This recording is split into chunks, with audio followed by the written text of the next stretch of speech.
Mama said there'd be days like this. The Shirelles. It is Snooki's hypothesis that people in show business are actually in the I'll show you business, as in you'll see, I'll show you all.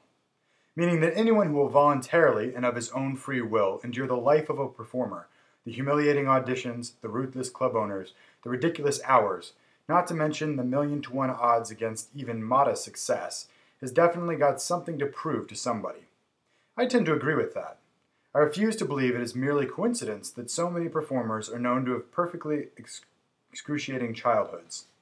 And not just Monroe, the beautiful orphan child, or Barbara, the big-beaked ugly duckling. Ask any performer. The lounge singer going into his upteenth rendition of Feelings, the third gypsy from the right in the Oxnard Dinner Theatre production of A Chorus Line, the up-and-coming young comic waiting for his big 3 minutes at the Comedy Store. Easily 4 out of 5 performers will admit to a childhood that shouldn't happen to a dog, and I'd venture to guess that the odd 1 out of 5 has either managed to suppress some truly wretched memories or is lying through his teeth. My mother, Clara, likes to say that the first words I ever spoke were "I'll show you." I think she's kidding. Still in all, by the time I was 7 years old, I knew I wanted to be a star.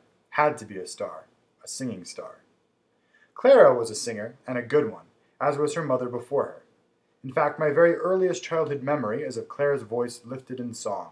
Oh, and a beautiful sound it was. Clara is a born singer.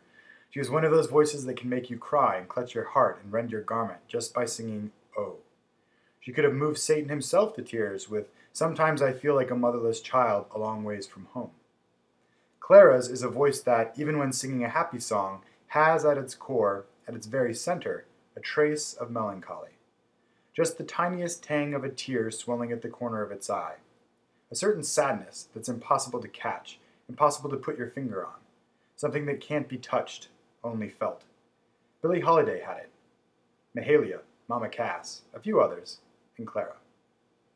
I've always felt that, had she been so inclined, Clara could have been a great jazz vocalist. Carmen McRae-ish. A bit of Betty Carter edge. But with that thing, that sadness, that catch in the eye. That little cry of pain that made Clara's rendition of "My Life Will Be Sweeter Someday" one of the most requested songs on Testimony Sundays at the First New Ship of Zion Missionary Baptist Church. That made Clara the toast of the gospel music concert circuit for as long as she chose to be part of it. Clara could have been a contender. She could have been Newport and cool jazz at the Bowl. 1 or 2 tasteful albums a year on Pablo and respectable reviews and downbeat, but no. Lord, she would say when the subject was broached by her friends, and years later by me, I couldn't do that. Me? Singing the blues? Nah, she'd say, ladling pancake batter onto the griddle in expert circles. I couldn't sing the blues. Clara had very definite ideas about church singing, leaving church singing. Clara had very definite ideas about church singers leaving church singing for the greener financial pastures of popular music. Within the context of this subject, Clara invariably described the singer in question as having foregone the Lord's music in order to go out into the world and sing the blues. Which is not to say that Clara did not recognize, appreciate, and enjoy the particular genre of Afro-American popular music known as the blues. Indeed she did. Clara owned and treasured several original Bessie Smith 78s, some extremely rare Lead Belly 45s, and a gaggle of Joe Williams LPs. Oh yes, Clara knew her blues and her jazz from her R&B, from her rock and roll, even her Motown from her Stax Volt, from her Sun sessions as well as anyone else I knew. We are, after all, discussing a woman who named her firstborn son after Johnny Ray the singer, because she claims, and I see no reason to doubt her word, I was conceived while the automatic record changer on the hi-fi replayed "The Little Cloud That Cried" over and over. It is because of Clara that I began at a very young age to pay attention to what many would consider trivial facts about pop records. Who produced it? Who's playing harmonica in the background? What were the Shangri-La's names? When Clara informed me that it was a young man named Lou Rawls singing harmony vocals with Sam Cooke on "Bring It On Home to Me," I felt privy to delightful secrets. When she told me that the group called the Crystals on "He's a Rebel" was not the Crystals at all, but Darlene Love, with whom Clara had sung in church choirs not so many years before, overdubbed 4 or 5 times, I was hooked. One result of this love of trivia is a long-standing pet project of mine to write the Johnny Ray Rousseau idiosyncratic history of rock and roll, in which I intend to pass off my personal tastes and opinions as holy writ, committing to print everything I know, think, believe, and feel about American popular music. And, believe me, there's plenty. I see 2 or 3 sizable volumes boxed like Proust. Still, when Clara spoke of Sam Cooke leaving the Soul Stirrers to record You Send Me and Chain Gang, and Everybody Loves the Cha-Cha-Cha, becoming rock's first real, as some Billboard magazine hack would later term them, crossover artist, she would invariably cluck her tongue, like the disapproving mom she was, and say, "There's another one gone singing the blues." I don't believe she's ever truly forgiven Aretha for leaving the Reverend C.L.'s church choir, the Amazing Grace album notwithstanding. But for all her adamant firmness concerning separation of church and stage, Clara loved pop music. Other kids' mothers could lullaby and goodnight themselves blue in the face. Clara bounced pudgy toddler me upon her knee to the tune of Willie and the Hand Jive, and Who Wears Short Shorts? Johnny Wears Short Shorts. Clara had kept the radio on all day as she washed and ironed and cleaned and cooked. Cool cats like Hunter Hancock and Magnificent Montag spun the hits for Clara and me, and Clara sang along, her sparkling alto mounting on the wings of a dove and soaring through the house. Oh, that I should some day sing as well on a stage as Clara sang in her kitchen. Oh, I sing along too. And I learned early on that Clara had shared at least some of her magic with me, that I, too, had talent. Once, when I was about 6 years old, I heard my Aunt Ruth tell my mother, "That child," meaning me, "that child has got a voice, honey." I was singing along with the stereo at the time. This is dedicated to the one I love, by the Shirelles, if memory serves me. It usually does. Another time I overheard Ruth say, properly sotto voce, but I heard, "He may not be pretty like little David, but he sure is smart, and he's got that voice, honey." My brother David was a beautiful child. He was 4 at the time, with smooth, cream-colored skin. David took after the Creole side of the family. Huge green eyes and jet black hair that formed a nimbus of curls around his head.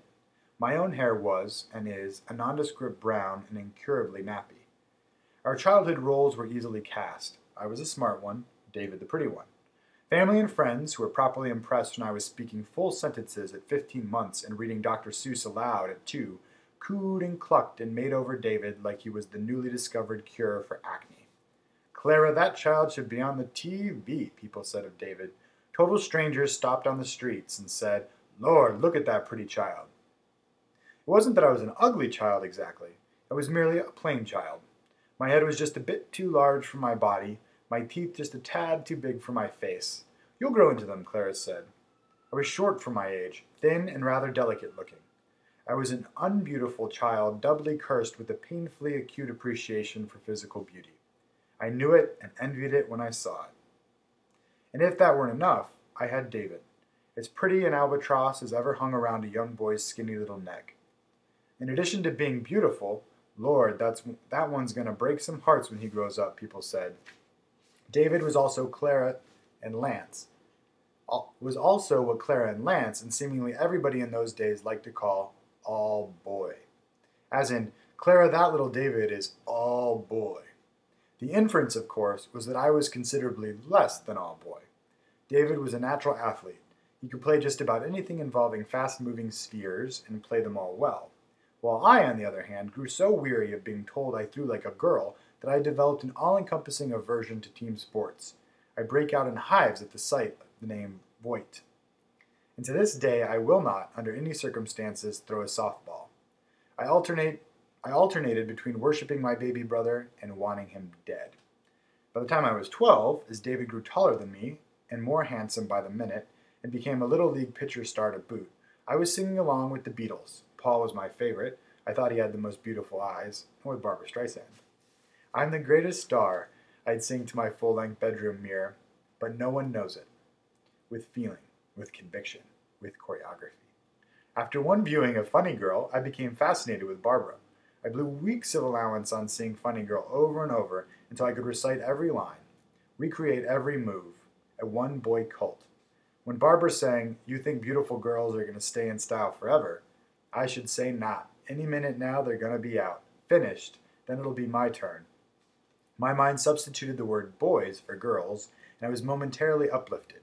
When she sang, "Oh my man, I love him so," a lump came unbidden to my throat, and tears came to my eyes. When Omar Sharif took Barbara into his arms and held and kissed her, I stood gladly in her period high-heeled shoes. I began to emulate Barbara. I learned all her songs. At the time, I could still sing in her key. When I adopted Barbara's wacky Brooklyn Jewish girl speech and manner, and became and began crossing my eyes just a bit, no one seemed particularly alarmed. Unusual behavior indeed for a 12-year-old colored boy from South Central LA, but then I'd always been considered an unusual child. Clara did step in, nail clipper in hand, when I decided to grow my fingernails as long as Barbara's. In Barbara, I found a hero. She wasn't pretty either. When she appeared on the Ed Sullivan Show singing a rendition of Cry Me a River that made me clasp my hands over my mouth in awe, Clara, who seldom commented negatively on anyone's looks, said, "Look at that child's nose!" And all Lance had to say was, "Lord, that girl is ugly." But Barbara had talent. She had a voice, honey. And although I was not naive enough, even then, to believe that talent was as desirable as physical beauty, I knew talent was all I had. I wasn't good looking. I wasn't all boy. And by the time I was 13 or so, I was beginning to understand the extent to which I was different from other boys of 13 or so, different far beyond just throwing like a girl. Still, I was smart. Straight A's, except an occasional B in conduct and consistent C minuses in phys ed. And Aunt Ruth's words rang in my ears like an anthem. I had a voice, honey. I had to be a performer. What else could I do? I had to become a star. Nothing else, nothing less would do. I didn't just want stardom, like you want the new Stones album or a coconut macaroon in the middle of the night. I needed it, like a diabetic needs insulin. I could taste it, like salt on the Santa Monica breeze, like the bite of a radish on the back of my tongue. I hung on the dream of it as to the sides of the last lifeboat named Titanic. The only thing I'd ever wanted nearly as much for nearly as long was a boyfriend, a lover, a husband. Some impossible combination of Tab Hunter, Rick Nelson, and Steve Reeves. Someone who'd see my big head, my big teeth, and my skinny little body and love me anyways. As early as 12 or 13 years old, I assumed that someday I'd meet a man, fall in love with him, and he with me, Omar fell for Barbara, didn't he? Settle down and live happily ever after. Which reminds me of something Mick Jagger used to say. You can't always get what you want. Which reminds me of something Clara used to say. Be careful what you pray for. You might just get it. Which brings me, rather abruptly I know, to the summer of '79, when I first tasted success and Keith Keller.